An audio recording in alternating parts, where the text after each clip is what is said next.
All right, John, thanks so much. Well, the 2014 water crisis is something many of us who lived here in Northwest Ohio at the time remember all too well. And it was a turning point for one group. Megan Hartnett took a trip out to the Lake Erie Center to see what researchers have been doing over the past 10 years to protect our drinking water. Before 2014, researchers at the Lake Erie Center were going out on boats like this one to study lake ecology. But after the water crisis, in addition to studying ecological factors, researchers have started working on trying to better understand harmful algae blooms and working to protect our drinking water. Summer days on a boat for most is a time to relax, but for others, wow, that's cool. It's a time to research. We go out on our boat about every 10 days, all summer long. Thomas Bridgman is a professor and director of the Lake Erie Center at UT. We are looking for the general health of the lake, general water quality parameters such as the water temperature, the saltiness of the water, how clear it is, the dissolved oxygen, and then the algae levels in the lake. The work, now a mission for him and students. The university's Lake Erie Center has been researching algal blooms for 25 years, but shifted their focus after the water crisis 10 years ago.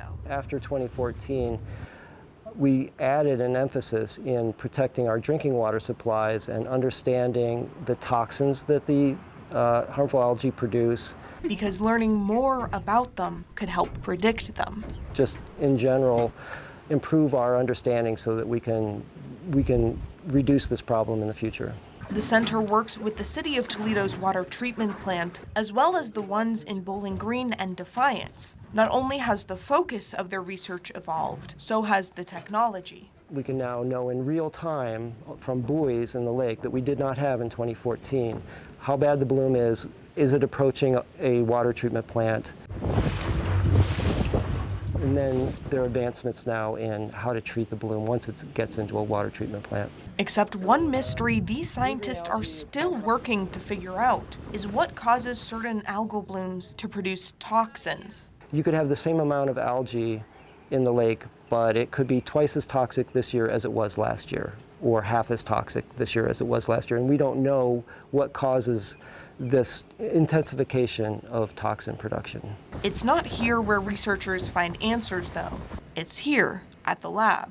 We will add phosphorus and nitrogen to those samples and see how that affects the toxin production. Like if we add nitrogen and phosphorus, will that enhance toxin production? Along with trying to figure out what causes the toxins, Bridgman says the center is working on creating more advanced sensors to monitor the health of the lake. The real solution is on the land. It's what we are doing on the watershed, municipal wastewater, agricultural runoff. That's what's causing the blooms, and that's where the emphasis needs to be for preventing these blooms in the future.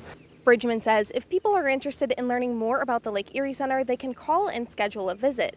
He also says in the next few weeks, a link will be added to the Lake Erie Center's website where they'll post all the data that they've collected over the past 20 years. Reporting in Oregon, Megan Hartnett, WTOL 11.